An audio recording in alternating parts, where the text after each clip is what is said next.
This year and last, instead of a personal top list, I went for a popularity list, ranking the year's most popular anime according to my anime list. And that's fun, I really enjoyed making that video both times, but part of me couldn't help wondering why. By nature, every anime on that list was popular and something you probably already had an opinion on. Love it or hate it, I would guess most of you had already heard of Re:Zero, Mob Psycho, Konosuba, Yuri on Ice, and Erased. So it seemed more responsible of me to use this end-of-year list format as a platform to talk about shows that you may not have heard of. Hidden gems that very well could have slipped below the radar of a casual viewer. So here it is, 10 not-so-popular 2016 anime that I think you should watch. Please note, not so popular is defined strictly as just a series that did not make it on my last list, the popular list. There are certainly things on here with ardent fans, but a clear line had to be drawn somewhere. Also, in addition to the rule that everything on this list has to be actually over, sorry, March comes in like a lion, I have decided to include no sequels. 2016 had a lot of great sequels, too many in fact. There's enough that between JoJo, Gintama, Danganronpa, Ushio and Tora, Euphonium, Durarara, Prisma Ilia, Haikyuu, and Natsume, if I allowed sequels, this list would probably be mostly sequels, and that's just no fun.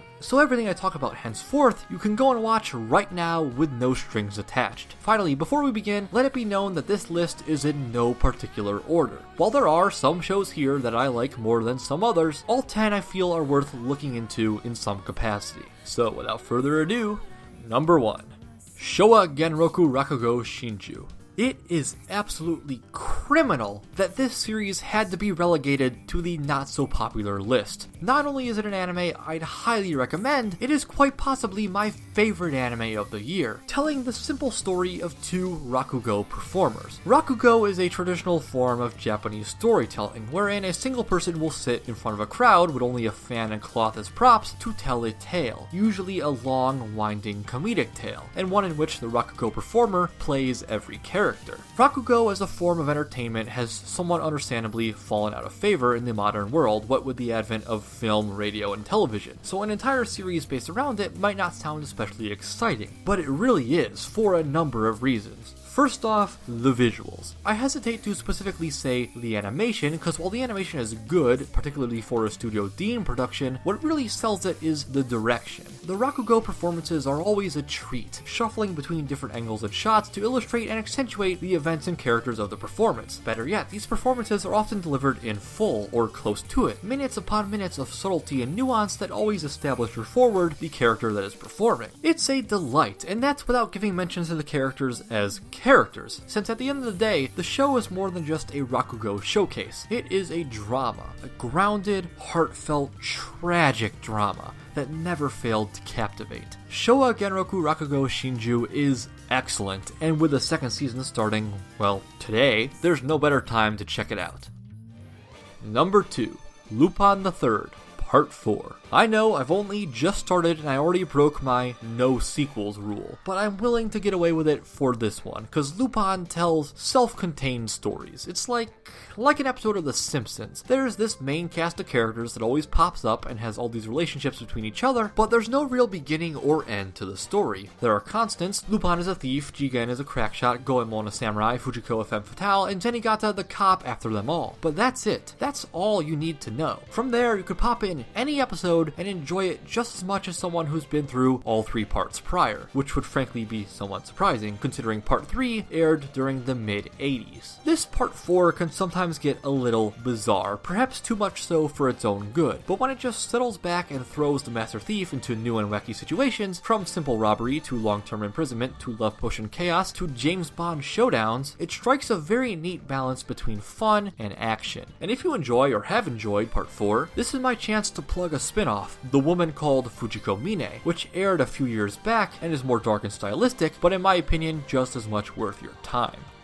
Number 3. Planetarian, Chisara Hoshi no Yume, or Planetarian, The Reverie of a Little Planet. If the words key visual novel send you running for the hills, this one might not be for you, but if you've seen their work and have ever felt it tug at your heartstrings, Planetarian most definitely deserves a watch. It's only 5 episodes of varying length, totaling about 100 minutes, telling the straightforward story of a man and a machine. The man, Kuzuya, is a grizzled looter, scavenging around the remnants of society after the more or less end of the world. The machine, Hoshino Yumemi, is a service android at the local planetarium, powered by backup generators for the last 3 decades, waiting for but never greeting even a single customer, until one day when Kuzuya stumbles upon her. The story that follows is not wide-reaching. It's not a tale of saving the world, of rescuing survivors, or even of eking out a better life. Instead, it's more about the momentary bond that these two share, isolated and at peace in a world that has otherwise completely fallen apart. Key stuff can be hit or miss, I freely admit that, but this is one of their cleanest hits. It really won't take long, just go watch it.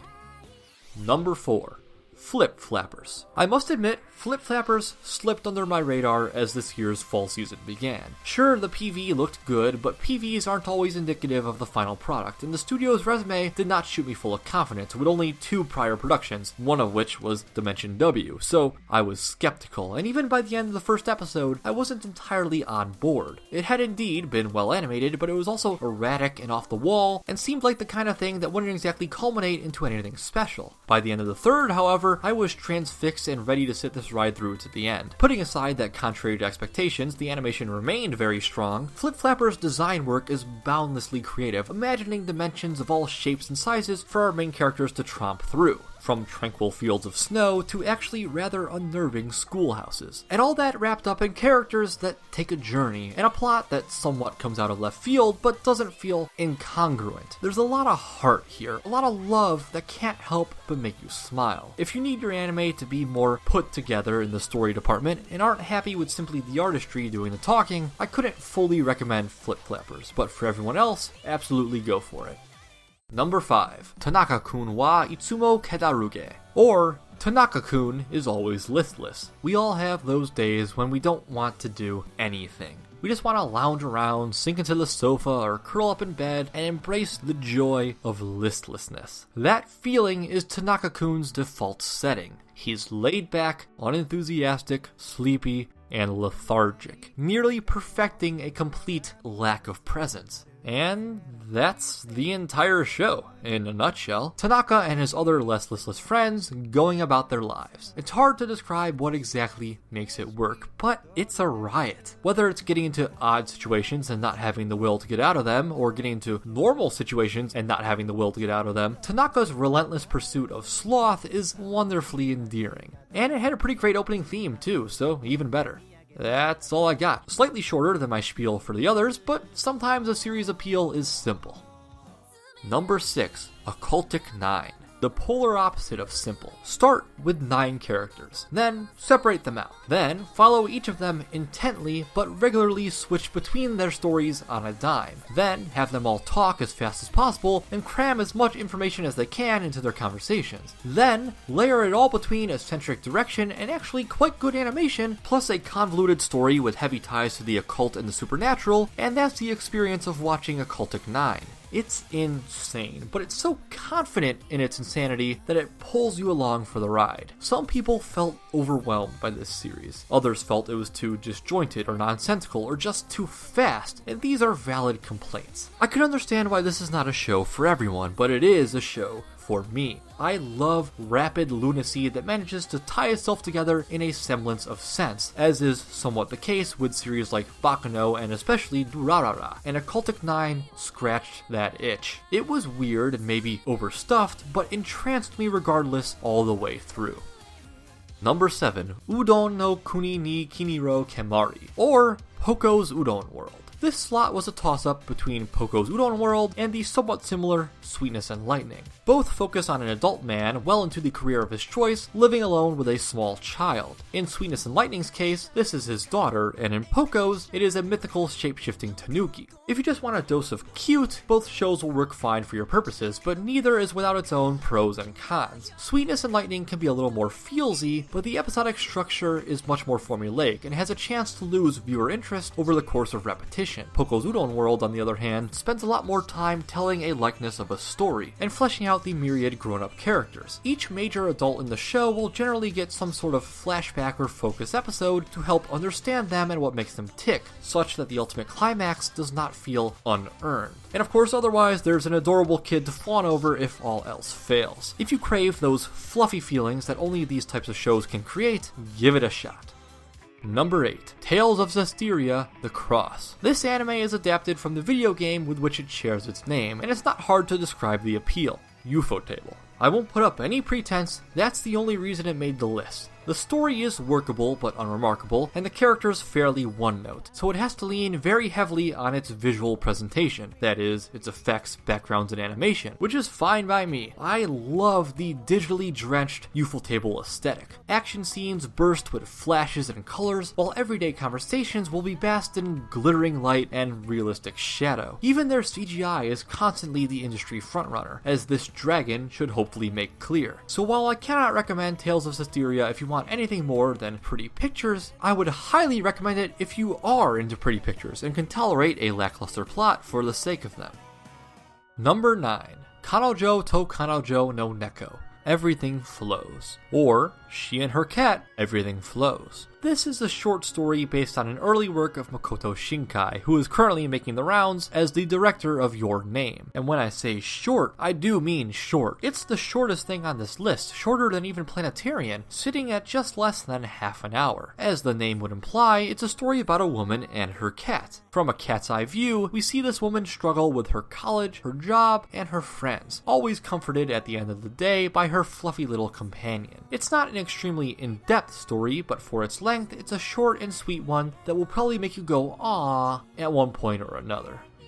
Number 10. Uchu Patrol Luluco, or Space Patrol Luluco. There's only two things that really need to be said about Luluco. It's created by Studio Trigger, and it's directed by Hiroyuki Imaishi. If you're not familiar with the name, you are almost certainly familiar with the repertoire, including Tengen Toppa Gurren Lagann, Pantheon Stocking with Garter Belt, and Kill la Kill. Luluco is perfectly at home among those greats, despite being a short series with only 7-minute episodes. It's zany, it's fun, I wouldn't exactly say powerful, but it does have a message, even if a simple one. And the cherry on top is that Luluco makes heavy references to a bunch of other Trigger properties, from Little Witch Academia to Inferno Cop, although for that reason, I can't fully recommend watching it until you are familiar with the studio's other offerings. But bottom line, if you're an Imaishi fan, you owe it to yourself to check Luluco out, cause it's more of exactly what we've come to love and expect.